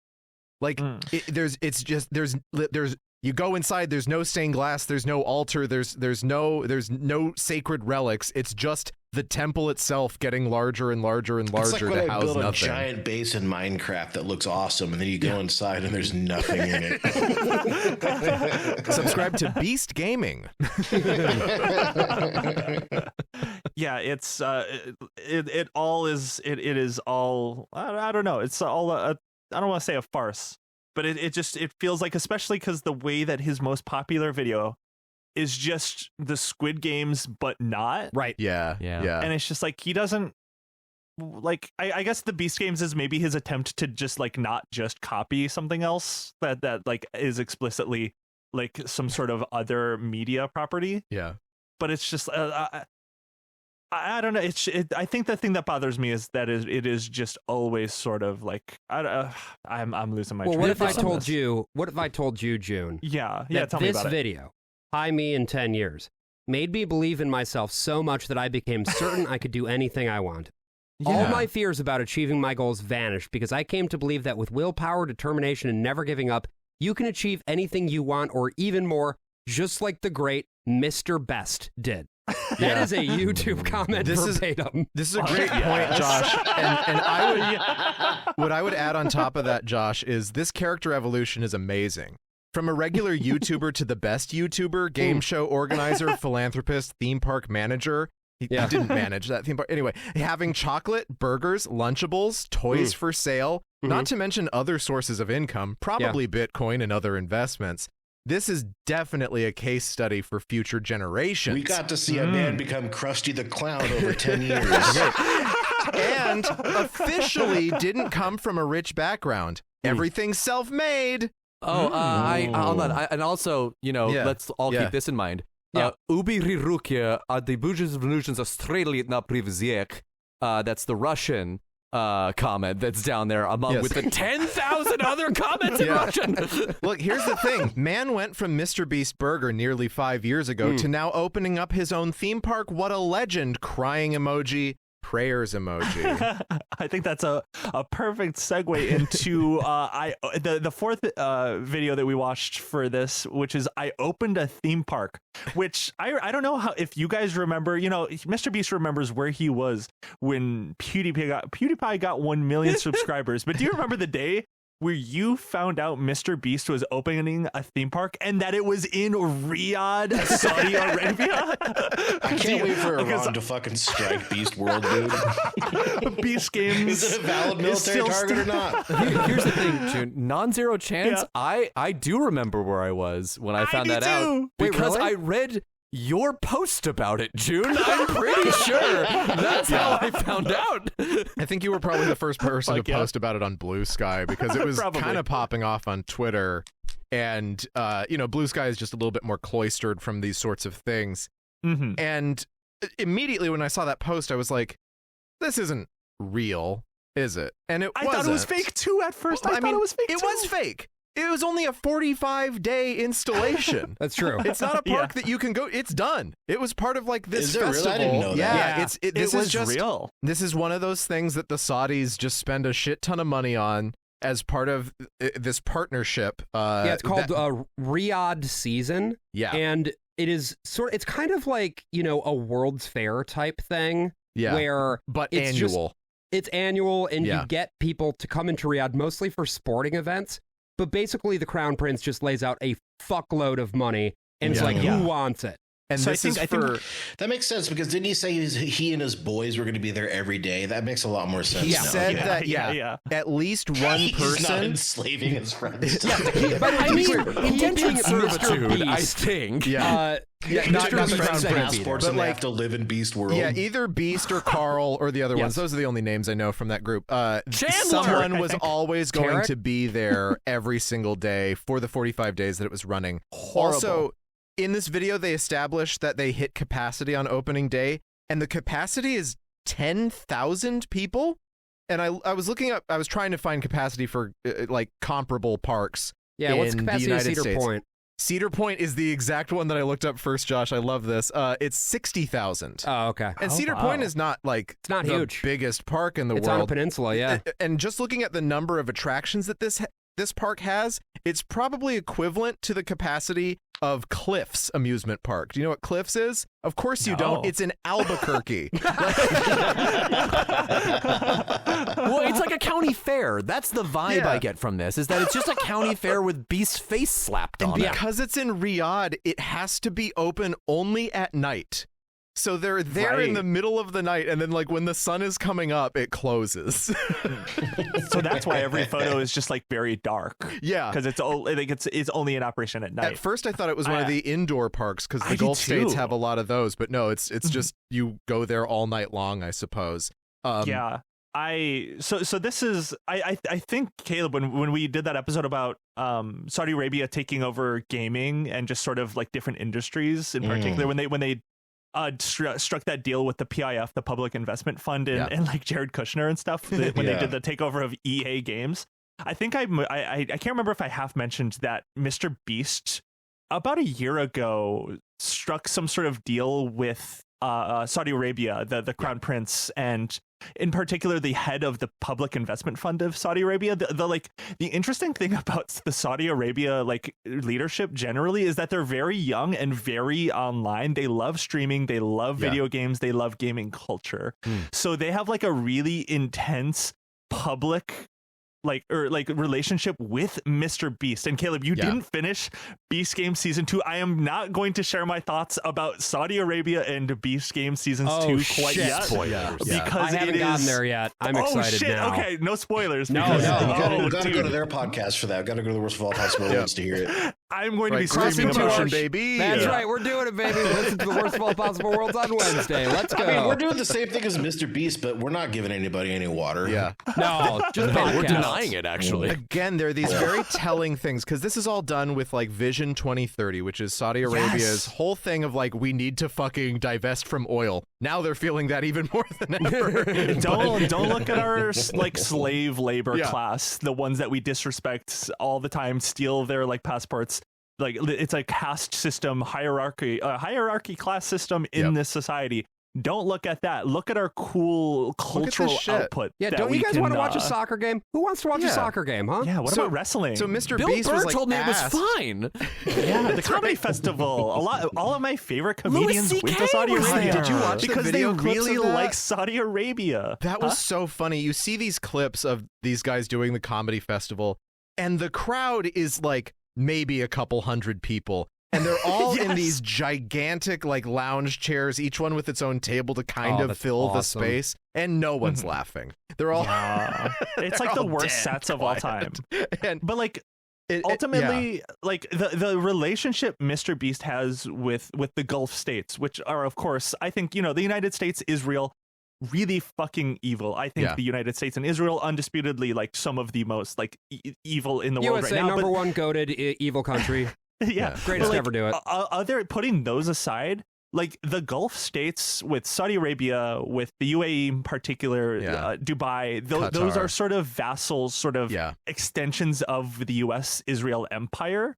And I think it's so telling that Mr. Beast They were and touching why, the orb with Trump. yeah. the orb. orb.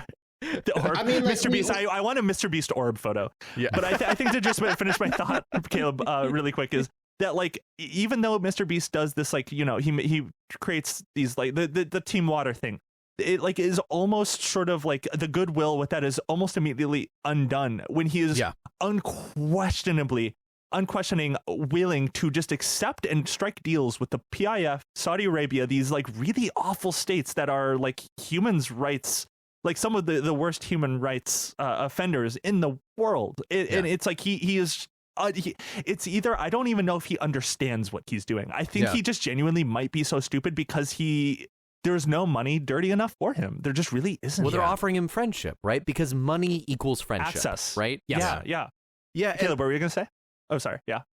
It doesn't matter. It's fine. Okay. No, My third joke that I was going to have to cut. Doesn't matter. Well, and it's like the same thing with the comedy festival and everything. It's right. It's not like this is not with a private concern that just happens to be a company that operates in Saudi Arabia. This is worse. Saudi Arabia itself.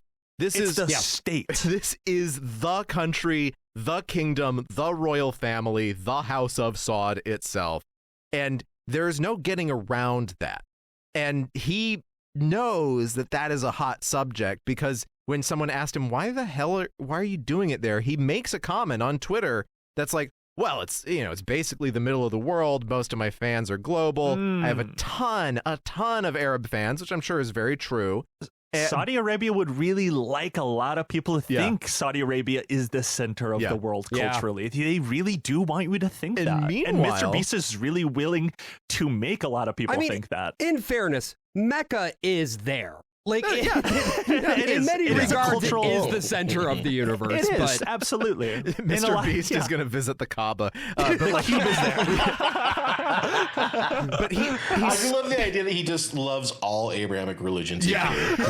They're all people of the book to me. This idea that I made a wild pilgrimage. Because what he says at the very beginning of the video is like, well, all of you have said that you want to do your own Mr. Beast challenges, so I'm bringing this to you. Right. In Riyadh. Oh, awesome. I can't wait for everyone in Alabama to get their passports ready to go to Saudi Arabia. I wanted to pull back to a point that you made, AJ, that I think is a good one, which is I do think for him it is fundamentally about, these guys are my friends, right? Yeah. Like, I don't even fucking know if he knows who Jamal Khashoggi was, right? And if he did, it was probably in the context of Mohammed bin Salman being like, don't worry about it. Like, he was kind of a problematic guy. It's not a big deal that he's not around anymore. He was like 17 when Khashoggi was killed. So right. he probably that was clue in whatsoever. the High Me in 10 Years video, actually. Yeah. But like, in like 7 years, if Jamal Khashoggi isn't around anymore, I don't know what I'm gonna do. Yeah, I don't know. I don't know what I'm gonna do. But like this is a man who is primed for the Saudi-style form of influence peddling because they will give you all of the money and they will be so nice to you. They will be so fucking nice to you. And they'll show you all their ideas, all the things that they're going to do, all the cool, like, futuristic cities that they're going to build. Yeah. And how they're making all this social progress. They're going to build a city that looks like a line. It's a fucking line. Anymore. People are going to live there. Instead of buses, they're just going to ride a lazy river. And that water in that lazy river, it's going to be clean. Because it's so clean. It will be team water. Hashtag team water. Yeah, it's just whenever, especially because it's like, back in the day when you used to critique Mr. Beast, a lot of people were like, he does a lot of good, and it's like, sure, maybe he does. He has given water. It is undeniable. He has given a lot of water to a lot of people. He's done other things that are objective good, but it is just so hard to be like, all right, but this dude, like, he is quite literally working with some of the worst heads of states of countries out there, and I just will never be able to get past that. It's like, imagine if like Donald Trump right now at his most unpopular, he was like, you know what, I'm gonna bring Donald Trump on the show, and we're not gonna talk about politics. He's just gonna eat my chocolate, and he's cool guy. He's my friend. That already happened, and that was Jimmy Fallon, in fairness. It was. That's a different era. The same thing. There was a brief. I'm sorry. Oh, no, you go ahead, AJ. No, there was this is a tangent, so please feel free to cut this. But there was a point where, like, Trump, it really looked like he was going to lose in 2024. And he just right started after the debate. Yeah, he just started going on and then they took podcasts. Biden out. They railroaded Biden, and then he was going to win. Exactly. But Trump just started going on podcasts, and he seemed like so chilled out, and it seemed like it genuinely felt like he was like, that's the happiest I've ever seen that man. Was just sitting in front of a mic, just getting to talk, and people like telling him, "Yeah, man, you're great." And so I think Trump would actually go on a Mr. Beast thing. I think he would be invited. But I think for sure, and I think this is like to a broader point of a lot of heads of governments these days in like the internet era.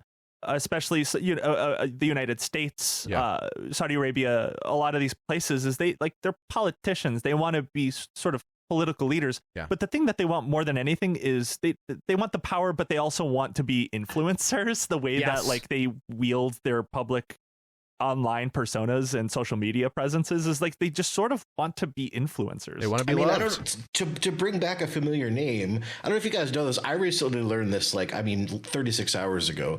Theo Von is descended from like Polish aristocracy. Did you know that? Yes. No. Yeah. His like, isn't his real name not actually Theo Von? It's Theodore Kapitani von Kurnatowski No III. fucking way. Yes, dude. Yeah. Yeah. Yeah, and I think he's always like come from money, which is different from like Mr. He Beast. just comes up with this persona where he talks like a fucking jamboree bear and puts a backwards hat on, and he's relatable. And Christopher Walken tries to steal his house. That is the plot of the Country Bears movie. Thank you, AJ. Theo Von is in that? Yes. Haley Joel Osment is the voice of the bear, but he's the one in the suit. Okay, that makes sense. It's a lot smaller than I realized. I wanted also just to talk about this park for a second because it looks like absolute fucking shit. So Susie and Josh actually went there. The ex-boyfriend and girlfriend, they do a video where they go to Mr. Beast Park. And of course they did. With Mr. Beast, you're seeing pretty much the curated, perfect version of the park, which still looks like dog shit and only can get 10,000 people in. Yeah. When they're walking around and you just see how desolate and empty the whole thing is, and it just looks like you're walking from like concert stage to concert stage that have these stupid ass little games. Mr. Beast is so proud of the fact that he's like, these are all real things, including a whole zip line. I'm like, I could just go 1 mile out of the smallest town in Colorado and find a fucking zip line, James. Or get on a dating show. I'm just there for the zip line. Like, this park only exists, again, as part of him building a relationship with the Saudi government and to make a park that influencers will pay money to go to. Mm-hmm.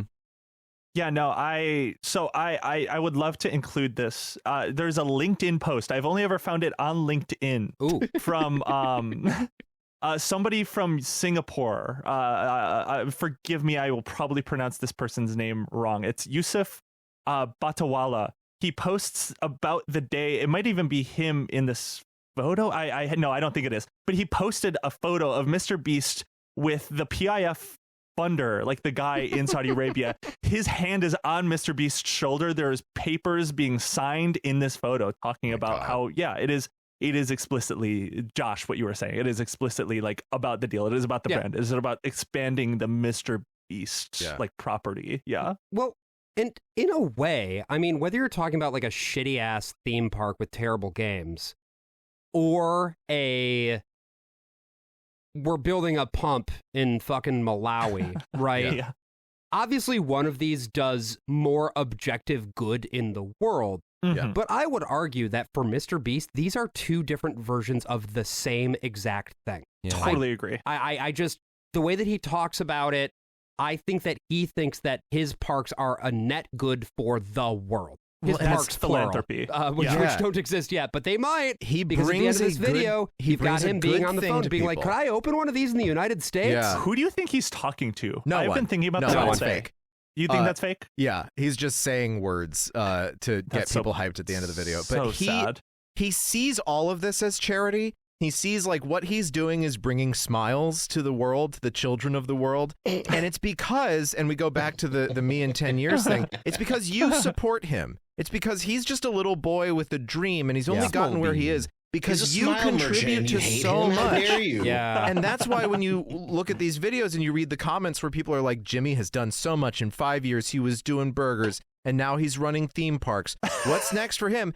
Because they're like, if I, like some 12-year-old kid in middle school, like if I just believe in Jimmy, if I keep watching his videos and buying his Feastables and giving him all of my good spirit and all of my goodwill, he will continue to bring smiles to people in the form of wells in Malawi and Saudi Arabian theme parks.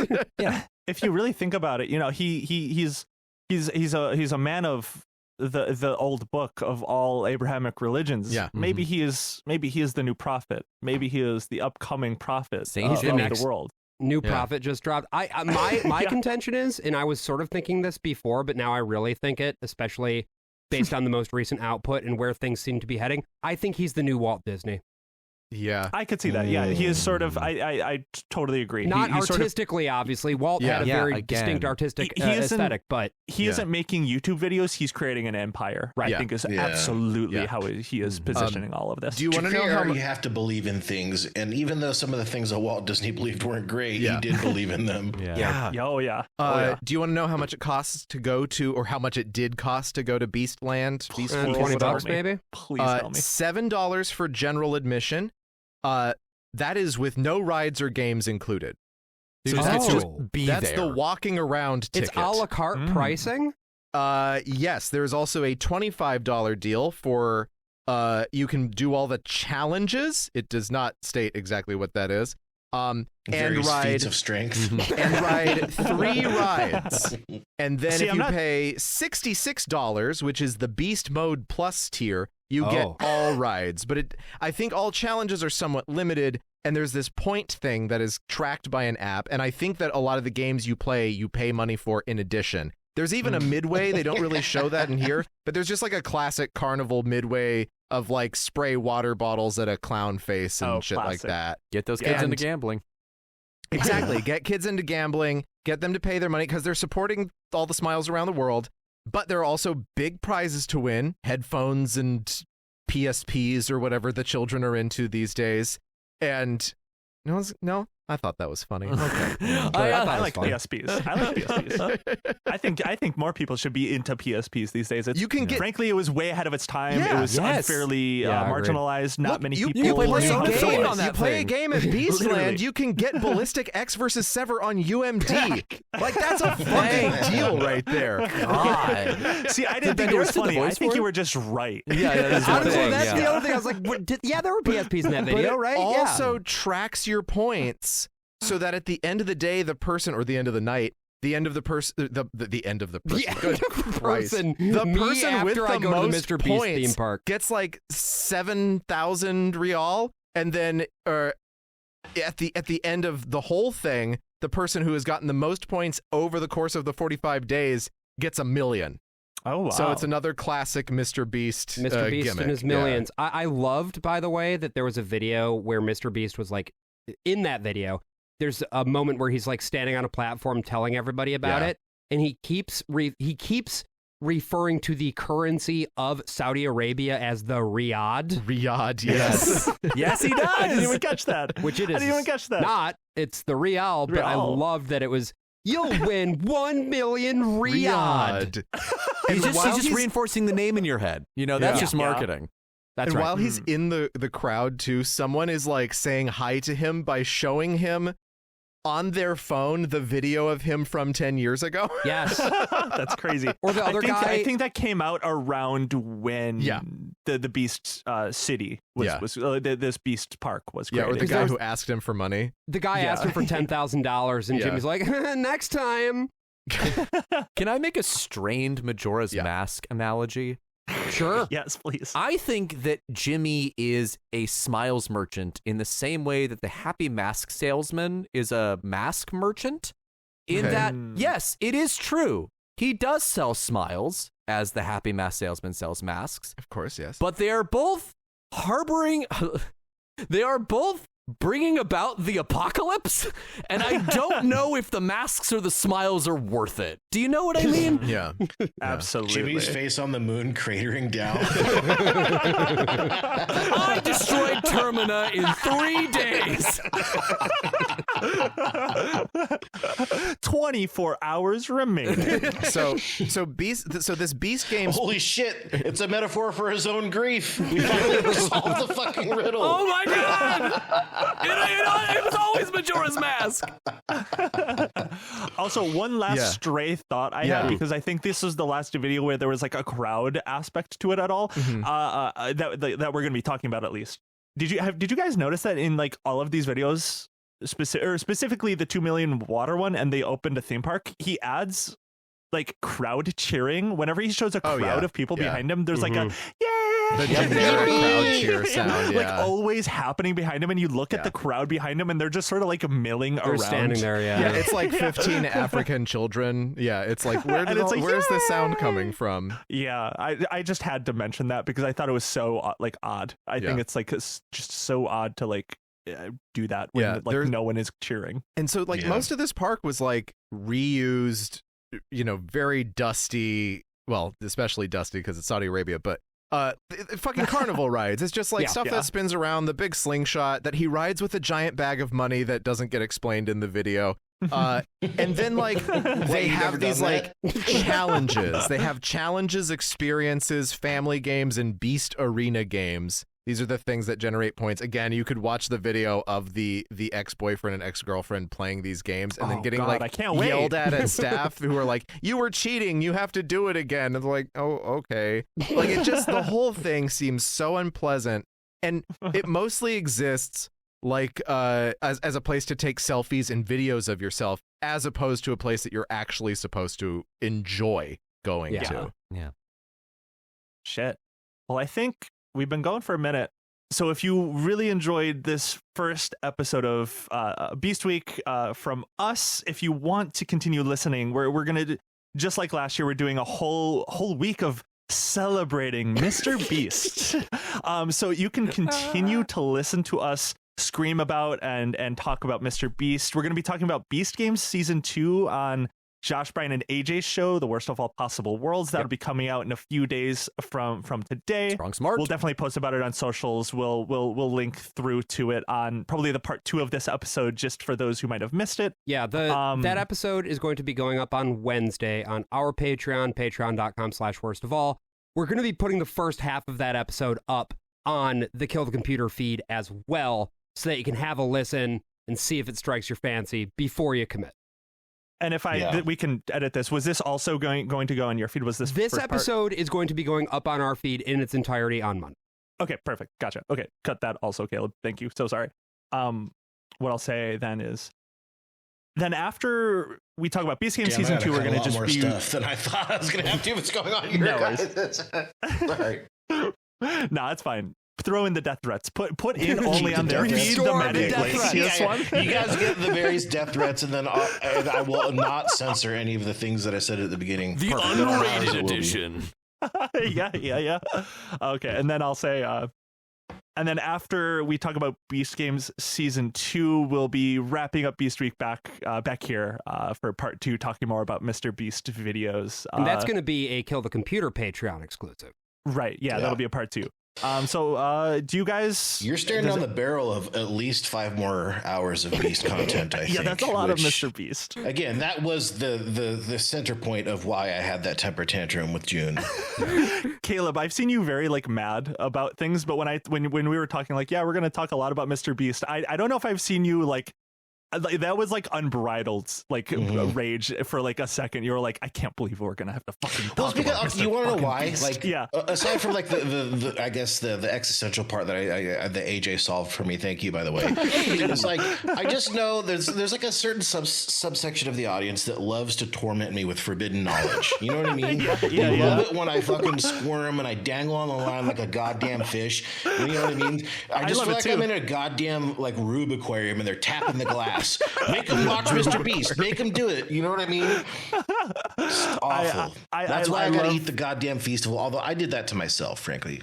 Yeah. No, I think that I love a good put Caleb in the cube, the torture cube situation. Yeah. Why don't we just do another fucking gooning episode after this one? Why not? A 4th gooning episode, sure. Is that part of Beast Week? Oh yeah, that's the secret. We're going to goon for 10,000 hours. All right. I think that about does it. Does anyone have anything to plug before we get out of here? On top of everything that I've outlined for us. Listen to The Worst of All Possible Worlds, please. Listen to Ill Conceived with me and June. Josh and I do that show. That's really about it. Yeah, I owe you, by the way, Josh, I was looking through our conversation. I owe you a full-length song. I completely forgot about that. Oh, yeah. We'll figure it out. Yeah. So for those of you who don't know, I did the theme song for that, and we talked about finishing that and doing like a thing. But that's so cool. I'm sorry, buddy. I just in one ear out the other. I started it and then it just stuff came up. So it's a great theme song. It really is. I mean, it rules so hard, Caleb. So thank you, appreciate it. Everyone always has kind words for Caleb's music. I think I've said this before on the show where I will listen to like when Caleb gets up a new episode on the feed, I will always go to the end of the episode and just be like, what song did Caleb upload? I haven't done it's very funny. One of the things I was most looking forward to when I got settled into my new house was setting up my studio. Yeah. It's like done. And I still like, I just started making like new songs and stuff. So I apologize, guys. I know people like always ask where we can get a feed or when new stuff is coming. I haven't done any of it in a couple months. I recognize that. I actually am working on some new stuff, and I'm actually working on like a full-length thing. I think I mentioned that in the mailbag episode. So there's actually, I guess I could plug that. That's coming, but I don't want to talk about it too much until, I know that it's going to actually get finished. So it is not forgotten. It is on the way. Yeah. Eventually.